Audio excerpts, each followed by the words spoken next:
Sandy Staggs, Artistic Director of Proud Mary Theater. I want to welcome you to our brand spanking new play series. We do those every Tuesday night at 8 p.m. And I'm actually here at the Artist Collective Spartanburg. This is our rehearsal space, our performance space, and we hope you are safe and sound and in good health out there as we survive the end times here. Now, as you can see, our sculptor, the Stick Man, he is wearing a mask. And I'm going to take you over to our new sign. Now, if you haven't been here lately, we have a new sign. There it is. This went up around the time that the virus first hit in Spartanburg, and right after the tornado. And there's actually, as you can see right up here, yikes! Tornado damage from February, yes. But we're still here, we're still strong, and we're gonna make it through this, as will you. And I want to show you one more thing. We have a new disabled ramp. Here we are. We just put this up a few weeks ago. And so when we do open up and are back in performance mode, you'll be able to see this and come in. And I'm at the front door of the Artist Collective. Of course, I locked myself out. Anyway, tonight we have a special play for you by a friend of ours, a friend of Proud Mary Theater's, Taylor Davidson. Now, you guys may remember Taylor. Taylor was in our second play called Five Lesbians Eating a Quiche. And she was the very hungry lesbian. She ate a lot of quiche in that play. I'm just grabbing my mask. Masks are required here. Ta-da! And I'm going to walk you through our empty space. One day, we'll be back to performing. This is the Solomon Gallery now and performance venue. And I'm going to take you into our office. This is the, not Proud Mary's office, this is the Artist Collective office. We have a tiny one. And I want to welcome you to our brand spanking new play series. Again, we try to do these every Tuesday night. And tonight, it's called Alive, written and directed by Taylor. And she's going to introduce the cast for you. But join us next week. We have Robert Fusen doing his play. It's a generational thing. And the week following that, we have The Boys from the Men. That's right. The entire cast from The Boys in the Band that we did in 2018 is returning for the sequel. So don't miss that. Now, that one's going to be a paid event, only $5, because we had to purchase a license for that. But tonight's performance and next week is free. But if you can, make a little donation to help us keep the lights on here at Proud Mary and the Artist Collective. You can do so on our website, proudmarytheater.com. Thank you again, and enjoy the play. Hi everyone, I'm Taylor Davidson. I'm the playwright of Alive and the director of this reading. Thank you so much for coming to see it tonight. First things first, I just want to give a brief little content warning. So this play is about the experience of two people who have lost loved ones to suicide.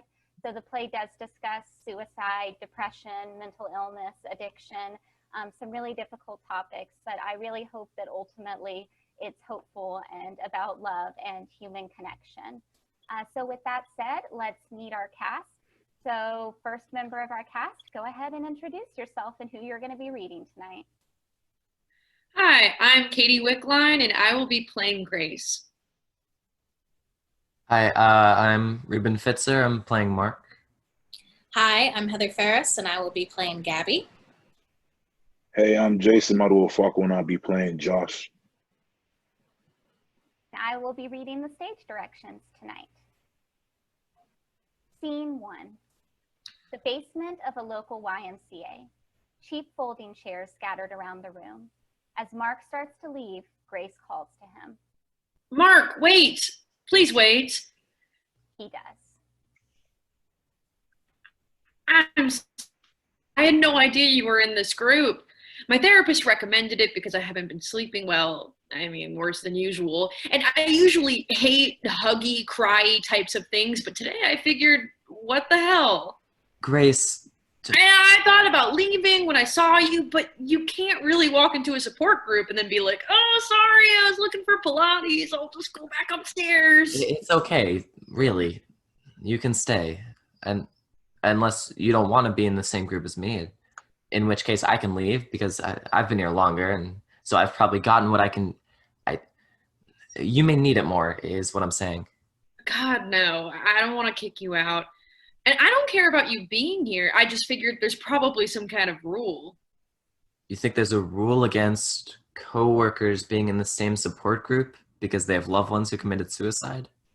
Maybe not that specific. Maybe not. I'm glad you say the word. Maybe? Suicide. Sometimes I think I'm the only person here who says it.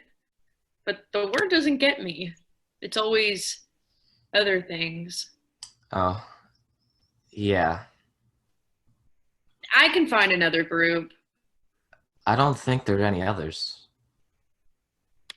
Really?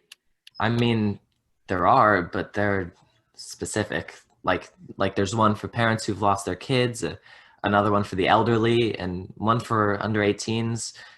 I think we're the only young adultish one. The coveted 18 to 34 demographic. That explains the name. I don't know. Still alive? Like the refrain of that Pearl Jam song? Maybe they're trying to make us feel comfortable with early 90s references? I was in preschool when that song came out. Me too! It's also not about survival, you know? I know. Although I guess Pearl Jam said the meaning changed because of the fans. But that's what Gabby told me, and it seems like a stupid and oddly specific thing to lie about. I didn't know that. I've demonstrated my shameful ignorance of 90s grunge. As opposed to your ignorance of 50s grunge or 70s grunge? Please don't leave the group. It's really good to have someone talk like a normal person. You think discussing the history of a Pearl Jam song interpretation is normal? It's good to have someone talk like an abnormal person, then. I've never cried at one of these things. Everyone else has cried. You make me feel less screwed up. I may be screwed up. You make me feel better about being screwed up the way I am instead of the way everyone else is. Sometimes I pretend that I'm not really supposed to be here, that I'm just hanging out, like in Fight Club. As long as you don't start blowing shit up. No signs of Brad Pitt so far. I've only read the book. What? I mean, I know Brad Pitt was in the movie, him and that guy whose name I can never remember, and Meatloaf, but I've only read the book. You might be the only person in America who has never seen Fight Club and still opted to read it. Did you just use opted in everyday conversation? I'm a recovering English major. Yeah, I'm the one who's read Fight Club. I've read it too, but I also saw the movie because you are the only person who has just read the book. Point taken. I'm not big on violence, but that movie took me a long way towards realizing I was gay. This is odd. What is? Knowing stuff about you. Yeah, you aren't big on small talk when we're at work. Expediting is more than enough talking for me. I know. Serving takes all of my concentration.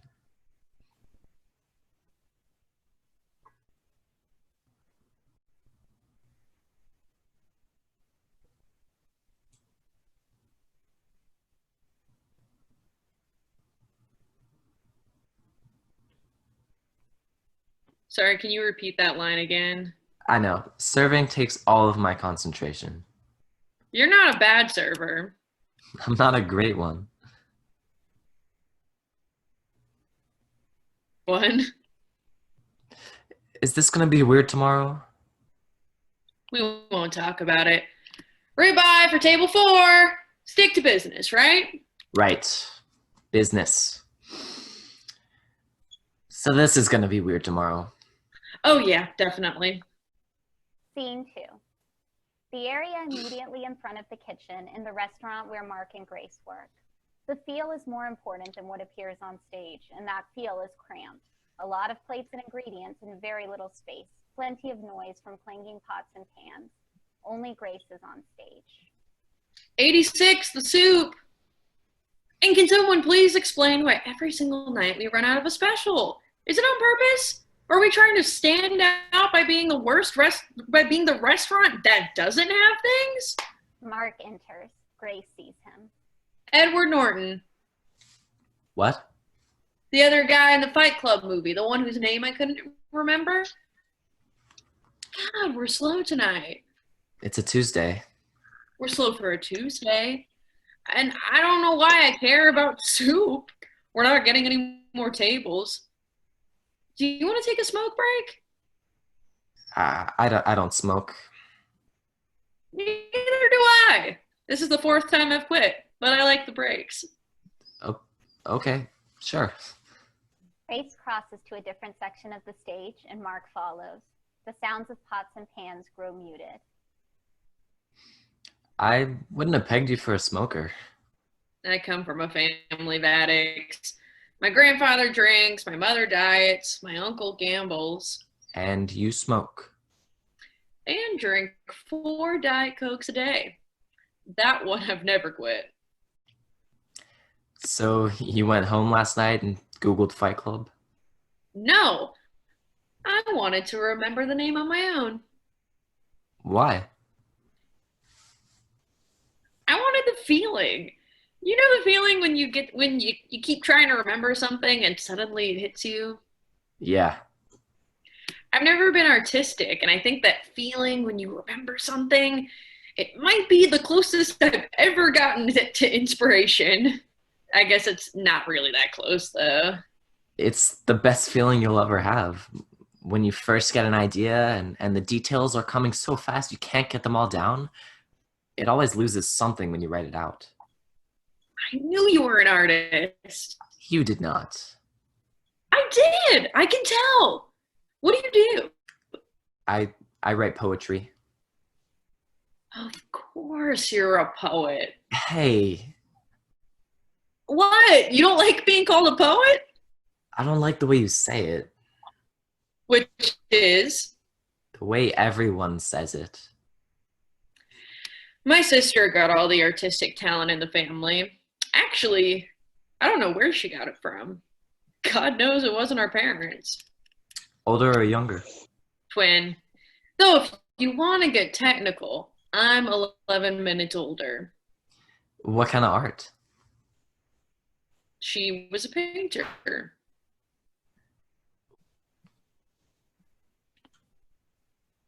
What was her name? Gabrielle. Oh my God. I knew you'd figure it out. You seem like the type of person that reads the Times. Mostly just the art section. I skimmed the rest. You live in Georgia. You can't do, see, or hear anything in the New York Times art section. The movies and the books. You are such a poet! My morning job is at Starbucks. Poet! And there's a guy who always buys a paper and leaves it behind on the table. I read your sister's obituary. Gabrielle Foster. There was an obituary and then an article on her memorial exhibition. Yeah, there was. It was a really nice obituary. Yeah. Tortured artistic genius, dead before 30. They were all over it. Very Van Gogh, very Keats. Van Gogh was older. I don't know anything about art. I've never seen your sister's self in person, but even the photos they printed in the paper were incredible. Really striking. They're better in person. I'm sure. She left to me all of her paintings that weren't already on display. I've been getting tons of calls from auction houses and people wanting to buy them. Their value's through the roof, but I haven't sold any of them yet. You're welcome to come by my apartment and see them sometime if you want. You have some of the most acclaimed contemporary art in America sitting in your apartment? Yeah. Gabby's agent and I aren't on great terms. I'd love to see them. If it wouldn't be, It wouldn't. It, we should get back inside. yeah. Mark starts to walk back toward the part of the stage representing the kitchen. Gabby was scared of the dark. Mark stops. She didn't want anyone to know, even when she was a kid. She left her closet light on so she wouldn't need a light. I was never afraid. When it was really bad, she'd sneak into my room and get in bed with me. Grace, And she ate ketchup on everything. Mashed potatoes, eggs, corn. That obituary talking about one of the rising stars of American art world. I don't know who that is. I knew my little sister who was scared of the dark and ruined all of her food with ketchup.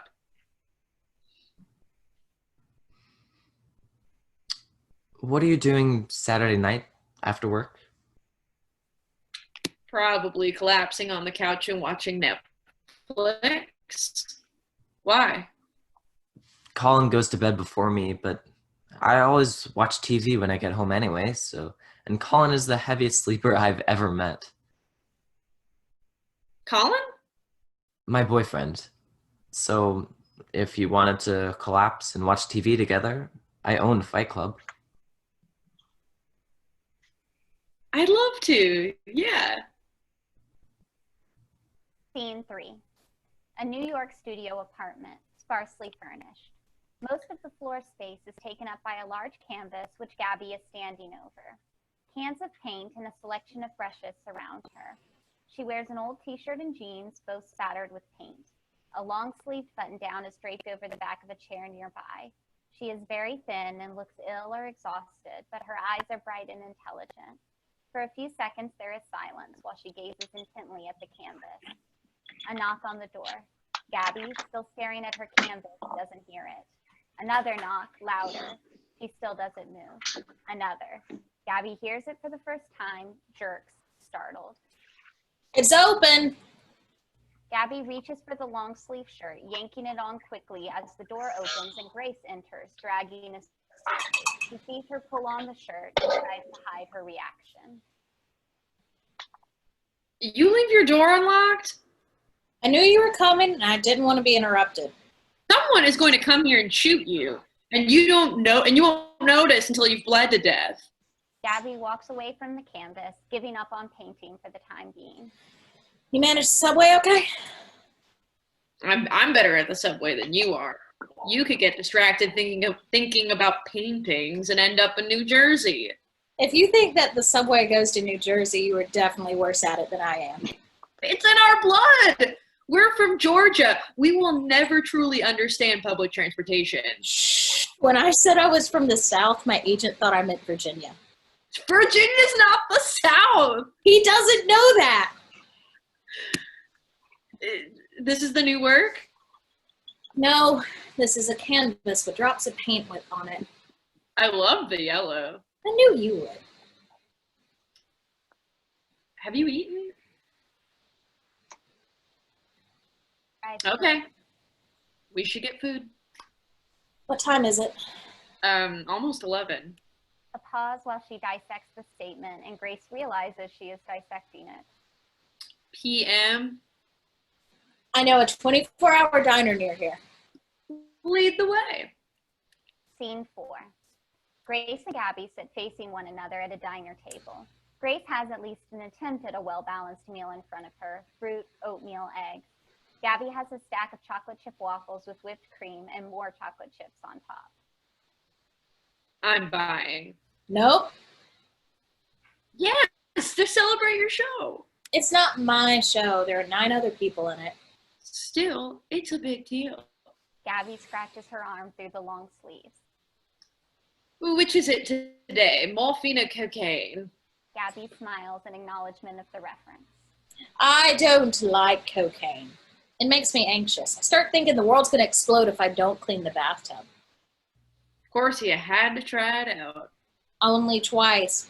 I told you, I don't like it. I'm a loyalist. Maybe I should start calling myself that instead of an addict. Heroin loyalist. I wish you didn't have a favorite. I know. I don't like the rest of the work in the show. It makes you anxious?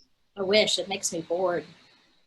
Don't tell the other artists that. I wouldn't. I'm an asshole, but I'm not that much of an asshole. She bites into her food.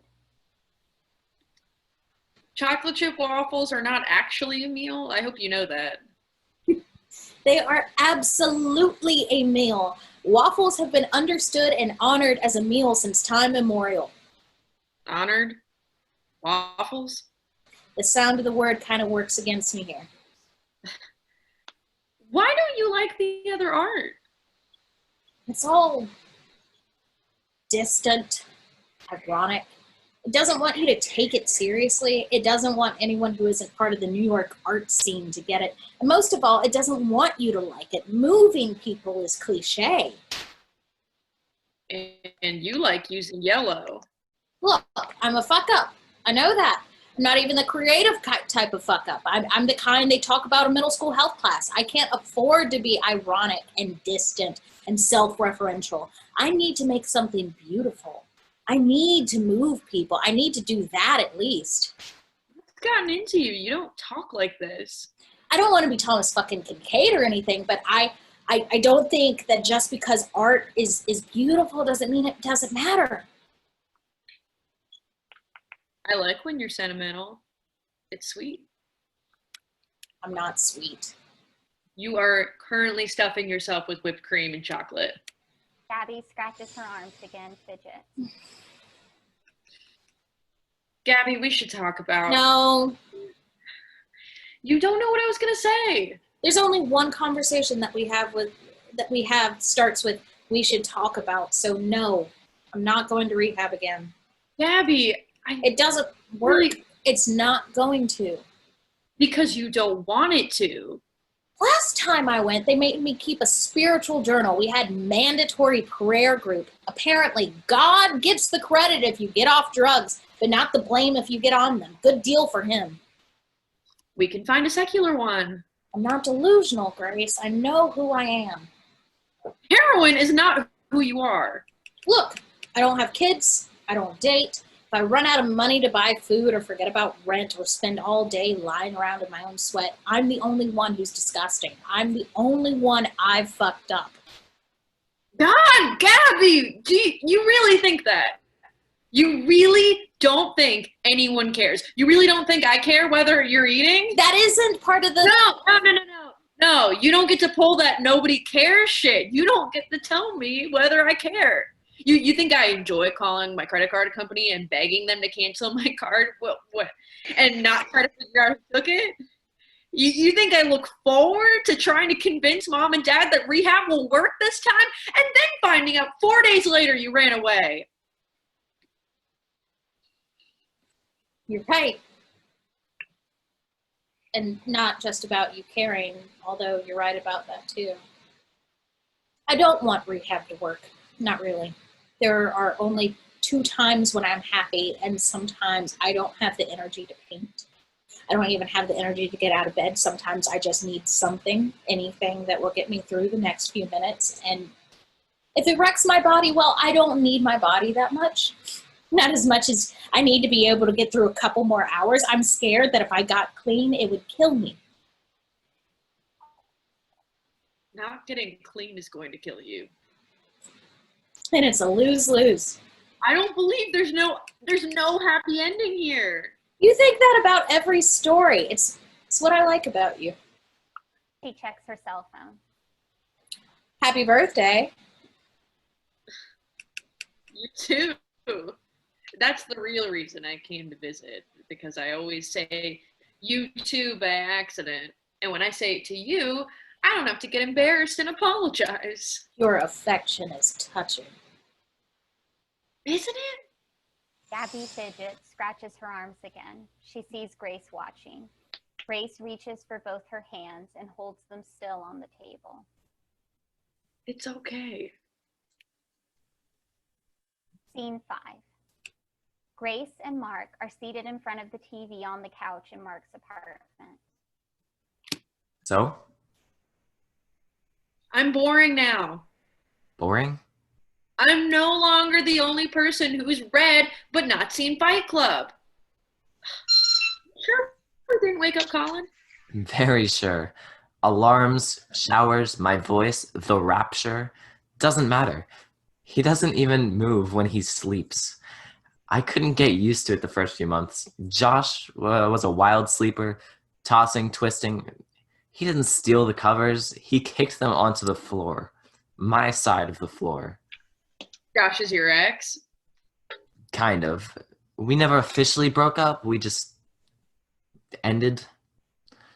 He's the reason why I go to the group. I've told Colin almost nothing about him. He knows I used to date a guy named Josh, and he only found that out when I had to go to the funeral.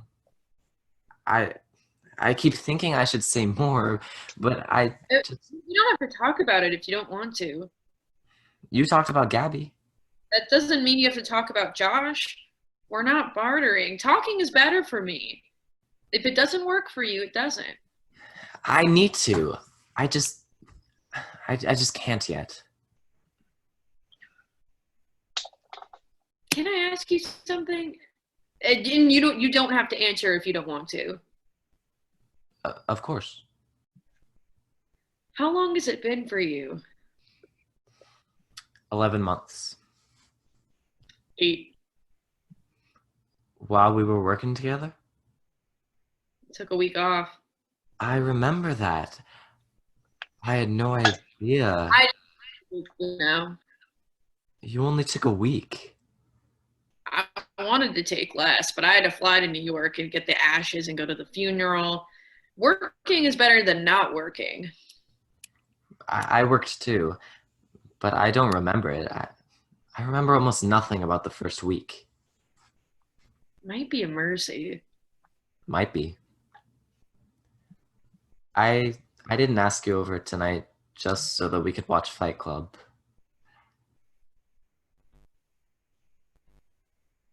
Are you trying to seduce me? No offense intended, but you're not exactly my type. I'm shocked!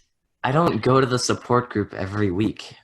Today is the anniversary of when Josh and I started dating.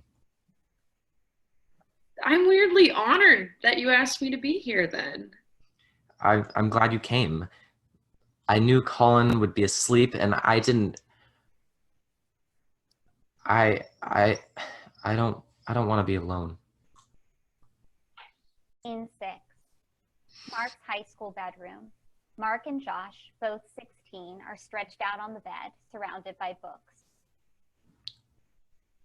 Are you lying on top of the study guide again? Maybe. Are you gonna move? Why? I can't imagine. It's AP English. We shouldn't have a study guide. And now we don't. So what's the problem? Joshua Zachary Williams, get your ass off my study guide or this friendship is terminated. I knew it was just quotes lists that brought out your aggressive side. He moves, and Mark retrieves the crumpled study guide. You should relax. You're gonna kill it. Not if I don't study. Yes, if you don't study, what are you gonna do for the close reading? Hamlet. Of course. I like Hamlet. So do I. So Miss Simmons. What are you doing? Angels in America. You're kidding. She said a play of recognized literary merit. I don't think she recognizes the merit. That's because she is, to put it politely, a fucking homophobe. That's true, but it's not going to stop her from grading you down. It's why she's already grading both of us down. Which part are you doing? I don't know yet. You? I don't know either. Everything's been done. That's what you get. No one's writing anything new on Hamlet since it came out. You're absurd. You know who the most tragic character in Hamlet is? Is that a trick question? It's Horatio. Hamlet agrees with me. Absent thee from felicity a while, and in this harsh world draw thy breath in pain to tell my story. Hamlet gets off easy. It's Horatio who has to wake up the next morning and realize his best friend still died yesterday. Cheerful. Hey, it's not me. Blame Shakespeare. We should make t-shirts. I would wear a Blame Shakespeare t-shirt all the time.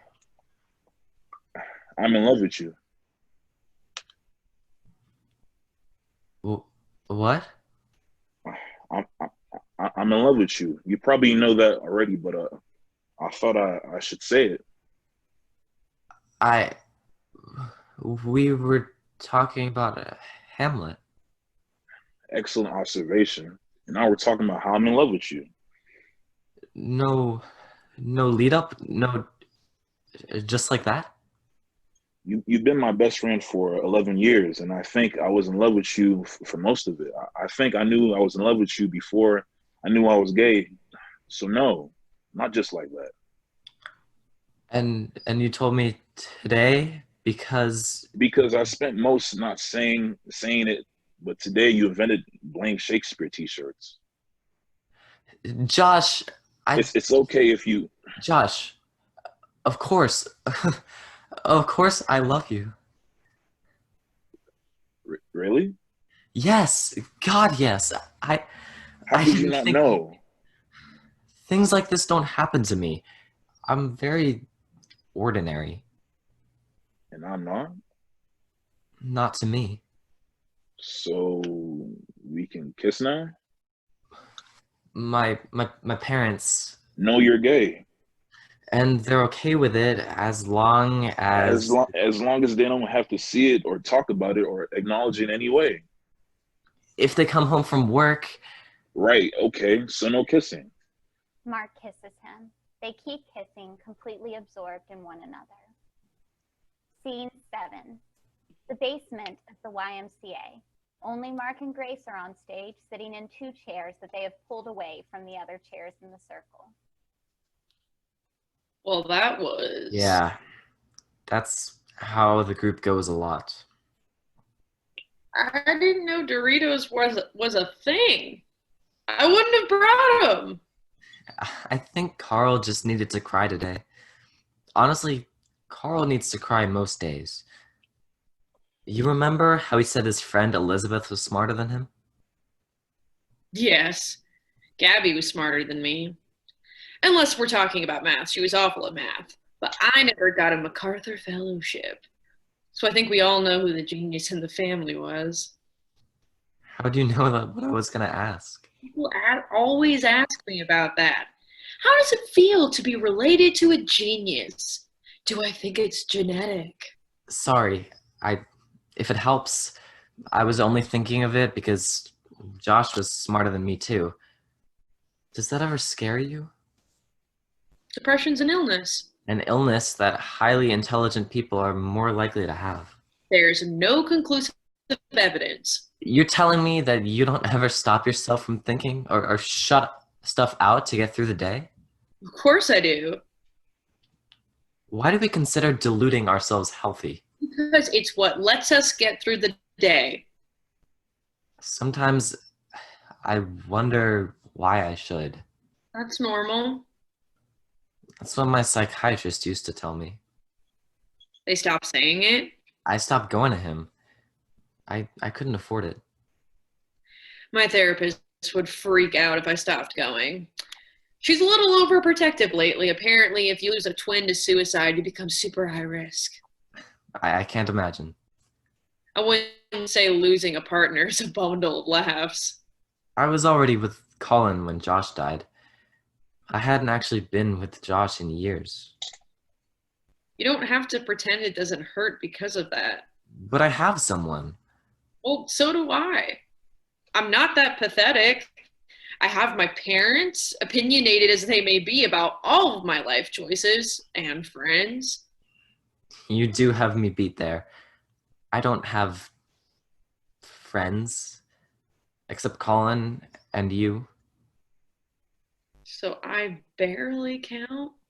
I'm flattered. You count more than you know. You know how on Saturday you said Colin doesn't know much about Josh? Yeah? Most of my friends don't know I have a sister. I had a sister. Her art was in the Times. Not that much before her death. And most people don't read about art shows hundreds of miles from where they live. And even if they did, Foster is not that uncommon of a name. There was no reason to assume we were related. But you talk about her.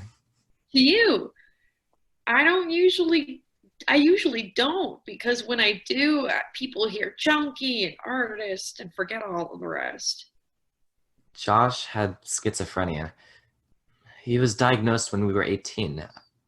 I visited him over fall break, and then a few weeks later, it was so fast. I didn't know it could happen that fast. Grace reaches for his hand and Mark grips hers. Can we go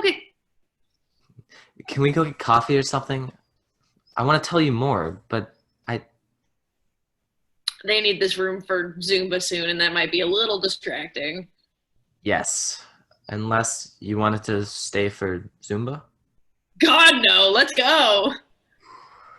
Scene 8. A county fair.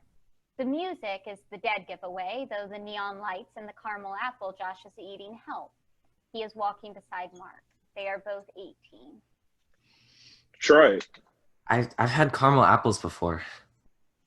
Then you know you should never turn one down. He takes a bite and holds it out to Mark. Mark bites right next to where Josh did. I don't want to go back to school without you. I can't afford to go to school without you. I know. I could have gone to UGA too. Then you'd have been miserable at a big school, at a big state school. I miss you so much. I miss you too, every day. But we still have 2 more days of fall break, then 5 weeks till Thanksgiving. And right now there's swings and a Ferris wheel and caramel apples, all within walking distance. You're next to me. So for the next few hours, I'm in paradise. Your paradise is a county fair in West Georgia? Well, I have it on reliable authority, and that I'd be damned to hell. I try to keep my expectations realistic. Even on Earth, you could probably do better than this. I haven't so far. Do you want to do the Ferris wheel or the things that spin really fast and look like they're going to hit each other? It's called a scrambler. We should save the Ferris wheel for last, but no scrambling until we finish the apple. He holds the apple out to Mark, who takes another bite. Josh finishes it off and throws it away. Will you hold my hand? Josh. It's not like people can't tell. Straight guys don't share caramel apples. Who says? We'll get our asses kicked. Not figuratively. People could actually hurt us. We're in public. I like how you think that'll help. The scrambler's this way. Josh is hurt, but tries to hide it. Mark notices. He takes a deep breath, reaches out, and grabs Josh's hand. That guy in the Braves cap is staring. Mark. And that woman just turned her child's heads away. Please don't let go. I won't. Scene 9. Grace and Mark in Mark's car. He is driving. Thank you for coming. No problem. I would have called someone else, but you're the only person I knew that would be awake. Because I'm the only one of your friends who doesn't get home till 11 on a Sunday. Yeah, I swear I have some kind of curse. This is my second breakdown this year.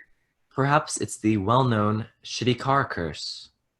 The well-known shitty car I can't afford maintenance for curse. It's no problem.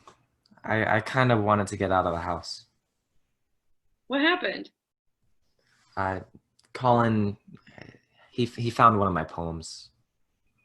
He didn't know you wrote poems? They were love poems. Sort of.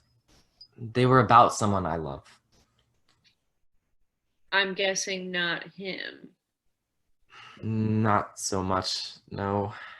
I've written poems about him before, but Not these. He thought I was cheating. Did you tell him you weren't? Yeah, but being told they were written for someone dead didn't help. It does make cheating harder. He thinks I'm not over Josh. Are you? He got sick more than 5 years ago. That's not an answer. There's gotta be a statute of limitations on these things. You mean grief or love? You know what gets me? It never used to bother Colin that I was closed off or that there were parts of me he couldn't have. He's a med student. He likes not having to give 100% to a relationship. He likes having someone to say goodnight to and maybe have dinner and sex with his night off. We loved each other, though, and it worked. I don't know how you do that. Love responsibly. Stay sober enough to drive. I didn't used to. That's a weird metaphor. All metaphors are weird. Yeah, it's just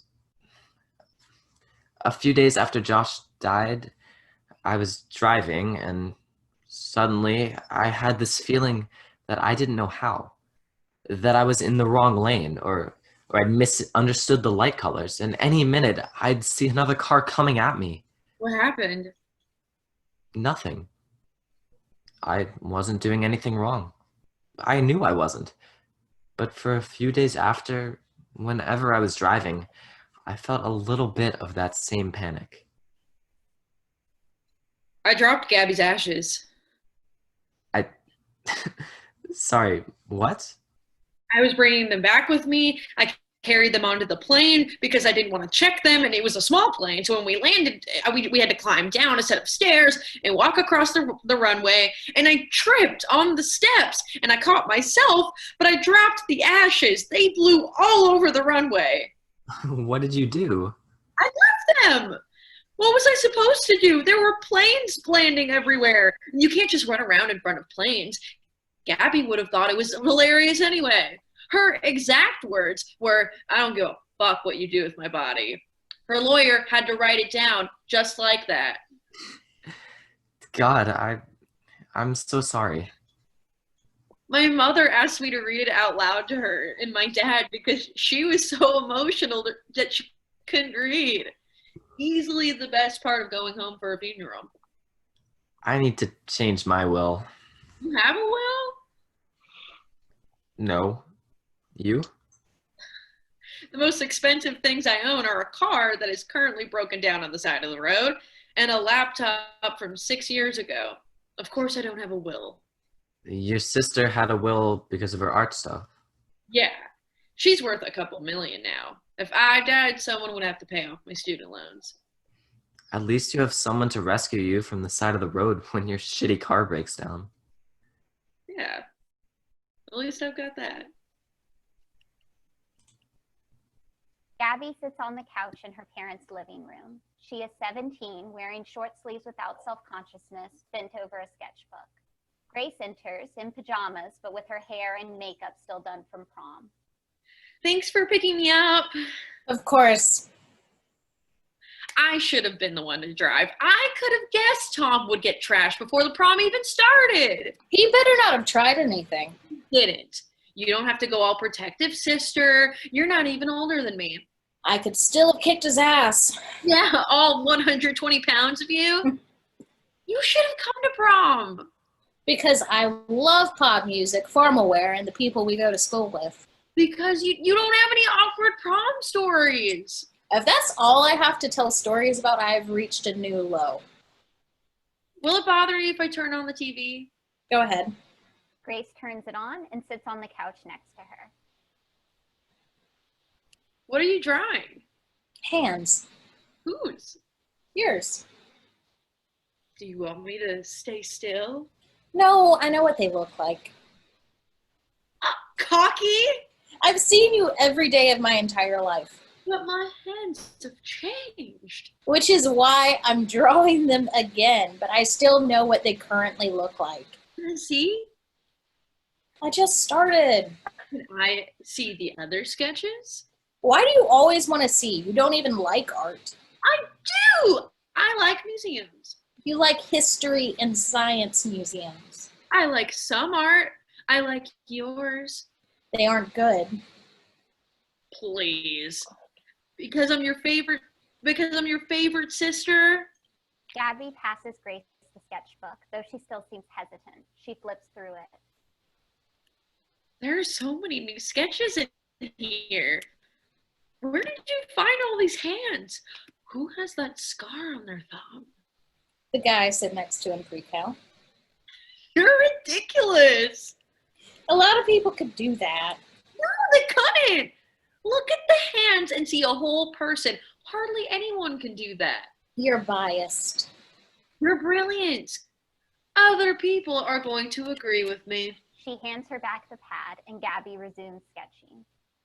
You're watching Project Runway again? Detective! You wear jeans every day. I can watch it in jeans. Oh, I hate that skirt. Me too. Where'd you sneak off to last night? You don't need to know. I want to know. Our parents aren't here. You can tell me. It's not about that. And what is it about? I know it's hard to believe, but some things don't involve both of us. This is my thing. Were you doing anything tonight? If by anything you mean playing Kingdom Hearts, yes. Anything that doesn't involve me? Grace, I drove. You drive. I drove with you in the car. I didn't think you did anything, but You weren't sure. I'm sorry. You don't have to be sorry, but I want you to be sure. I am. That coat is gorgeous. Gabby passes her the sketchbook. I should go on the show. You can't sew. But damn, you can draw. I didn't know you did evening gowns. Well, it's prom night. Grace watches TV as Gabby continues to sketch. Scene 11. Grace sits on the couch in her apartment. There's a knock at the door. She jumps up to answer it. Are you okay? I freaked out when you called so late. I'm all right. Colin asked me to leave. Well, actually, he said one of us should leave, and I volunteered. What happened? Could I have some water or something? Yeah, I'll be right back. Grace exits. Mark wanders around the living room and picks up a framed picture. Grace re-enters with the glass of water to find him still looking at it. Is this your sister? Yeah, her first real show outside of school. Was she sick? What? I'm sorry. I shouldn't have said anything. No, I mean, not with the cold or flu or anything. She just hadn't eaten in a while. Here. Mark puts down the picture and Grace hands him the water. He swallows it. Thank you. I'm sorry to bother you. Stop with apologizing already. The way your voice sounded on the phone, I can't imagine what you would have to do to bother me. You're a good friend. I hope so. But I think tonight falls more under the category of decent human being. What happened? Colin and I had a fight. Should I kill him? It was my fault. He brought up the poems again, and then we were both tired. I should have walked away, but I said I was still in love with Josh. Oh. Yeah. I told Colin I loved him too, but it had never been the same. And he wouldn't have wanted it to be. He wanted me in love with him when it was convenient and not when it wasn't. What did he say? That I was using him. I didn't mean to. I didn't realize I was still in love with Josh. I was trying so hard not to be. But Colin was right. I wasn't fair to him. And then he said one of you should leave the house. He implied it should be me before I volunteered. But I'm the one who's in love with another person, so I'm the one who's awful. It's a bad situation. That doesn't make you awful. You don't know what I did. You just told me. Not what I did to Colin. What I did to Josh. What are you talking about? I abandoned him. He was ill, Mark. He couldn't have a relationship at that moment. That wasn't your fault. He was institutionalized. Hospitals usually try to avoid institutionalization, but his parents couldn't take care of him. I was his emergency contact on his phone, which didn't matter because legally I was no one. I know about that. Parents, mine threw up their hands too with Gabby, but I was her sister, so people were actually willing to call me. Yeah. So I couldn't make any decisions.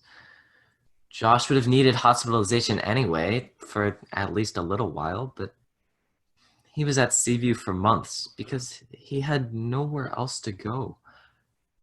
I visited at first, but eventually it was so hard. He used to be able to quote Shakespeare and Dickinson off the top of his head. After he got sick, he couldn't form sentences anymore. He just strung words together. And that was when he talked. He had days where he'd sit still for hours and stare at the wall. Not moving, not fidgeting. Hours of nothing. He'd get sores, but I didn't care so much about the physical effects. It was not being able to talk to him that killed me. I stopped visiting. I might have done the same thing. A lot of people might have.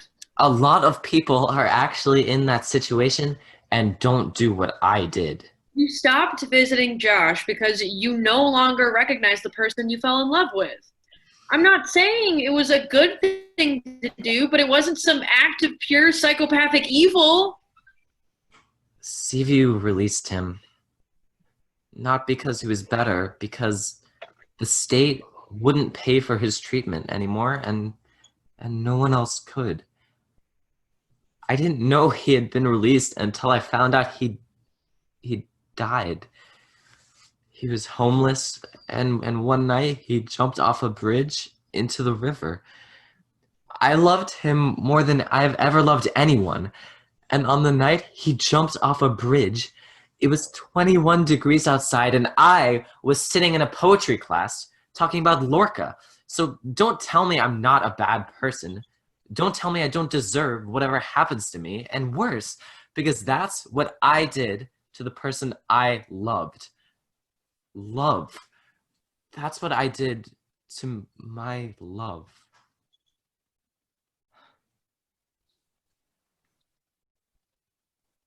Back in Grace's apartment, now daytime. Grace and Mark on stage. So when's your moving date? The 24th. I'm sure you'll be glad to have me off your couch. Yeah, I'm way behind on my schedule of eating peanut butter straight out of a spoon in my pajamas while watching old episodes of Project Runway. I have something for you. You shouldn't buy stuff just... Try it. The police didn't say Gabby's death was a suicide. They said she overdosed. Impossible to determine whether it was a suicide or an accident. But I knew. When we were 13, she took an entire bottle of hydrocodone from my mom that she used for back pain. I was the one who found her and called 911. And Gabby had been an addict for a long time. I don't think she would have accidentally overdosed out of her first hit out of rehab. She knew what she was doing, and she was doing too well for that. When we were in high school, Gabby had a decent therapist for the first time ever. Eventually, my parents found out she was trans, and they wouldn't let her go anymore. Gabby was furious at them, but she couldn't afford the appointments on her own. But before they stopped her from going, Allison gave her a project of making a list of reasons to live, as small or as big as she wanted. She said that you should start small because sometimes the big things were so big that they were harder to see. She quit doing it after a while, but when she died, I remembered it. And I thought it might be worth trying.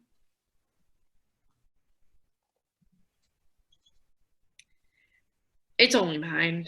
It wouldn't work for anyone else, but I thought you might like to read it. I add stuff to it, not all the time, not as much as I should, but when I think of it. Mark takes the paper and reads from it. Terry Pratchett books. Evenings in the fall.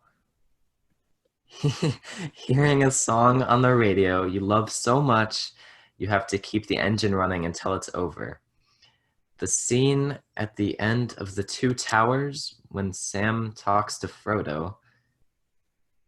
Gabby's paintings.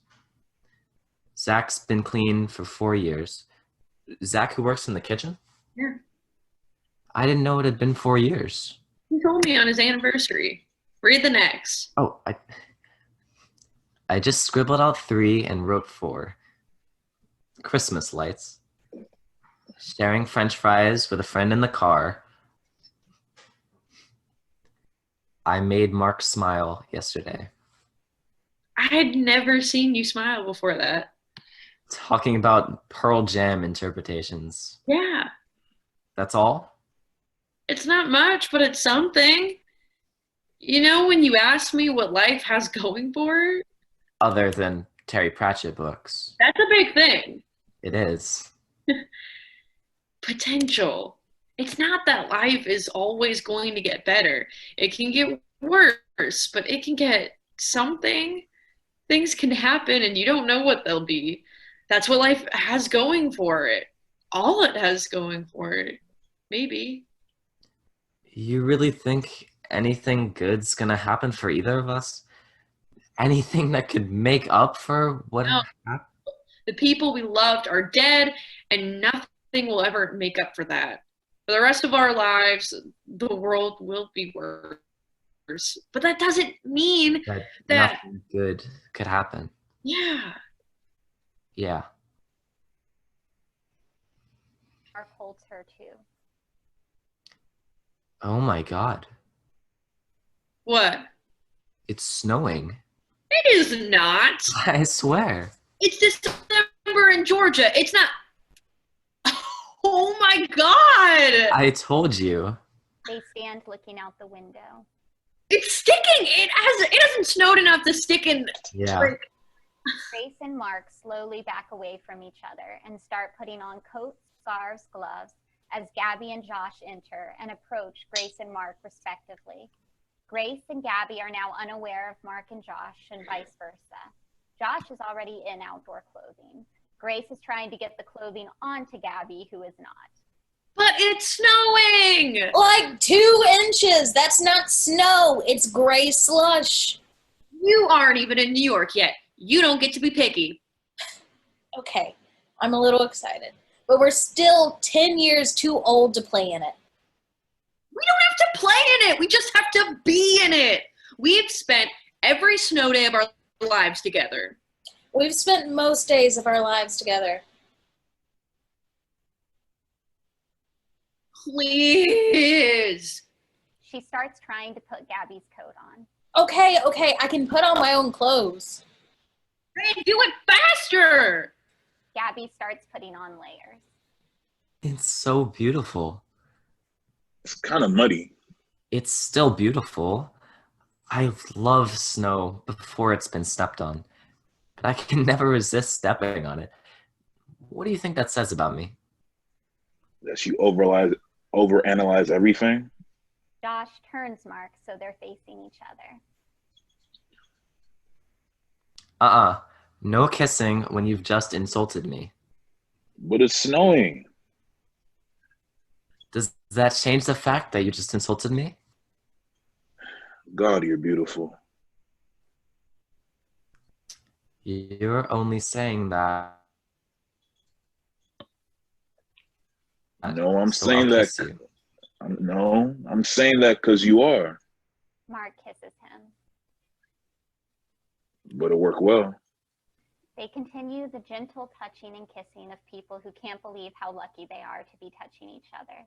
Grace has her tongue out to catch snowflakes. I never understood it. It just tastes like water. Maybe you have to wait for January. You did always remind me of Lucy. Grace kneels down and picks up some snow. Don't you dare. What? I'm just holding it. Don't you dare.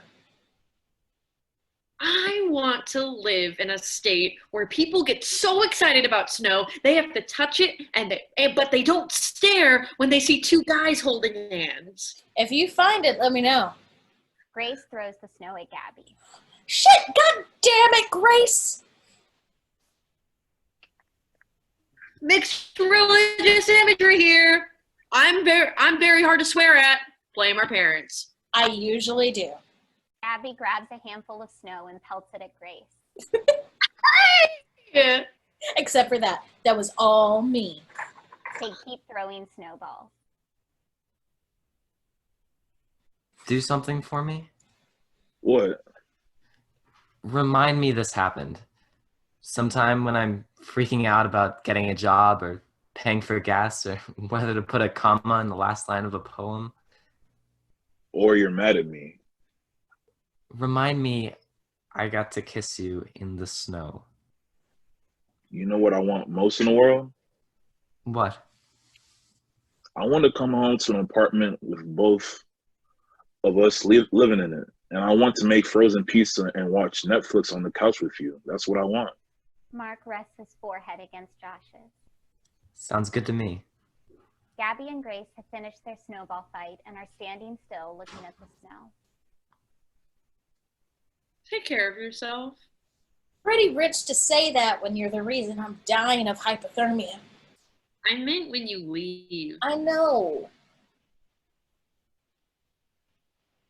Do things like eat food and sleep.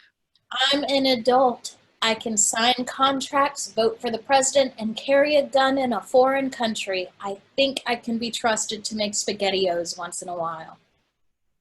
You're going to be famous one day. Don't be ridiculous. Let me finish. You're going to be famous, and people are going to talk about your art, and that's great, but that's not why I want you to take care of yourself. I want you to take care of yourself because no matter how famous you get, you're always my stupid little sister, and I want you around. Okay? Okay.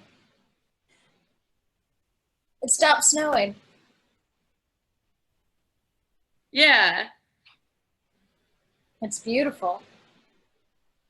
I thought it was gray slush. It is. Gabby and Josh exit, leaving Grace and Mark alone. They walk back to the window, aware of each other again. Gabby pretended she didn't care about the snow. She painted it once. I have the painting. I miss her so much. Mark puts his arms around her. The last time I saw her, it was our birthday. The conversation we had that night, I think about it every day. When I drive, when I shower, I wonder what I could have said. No, you can't do that. I know, but I do. So do I. Even with all my lists and the therapy and the support group and my friends, sometimes I think I just I know. can't. I don't know how either. Do you want to go out in it? Just snow. Yeah. Doesn't change anything. It doesn't. No, it doesn't. Do you want to go out in it? Still? Yes, still, in spite of. Do you want to?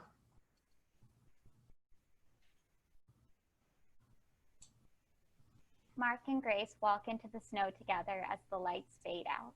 End.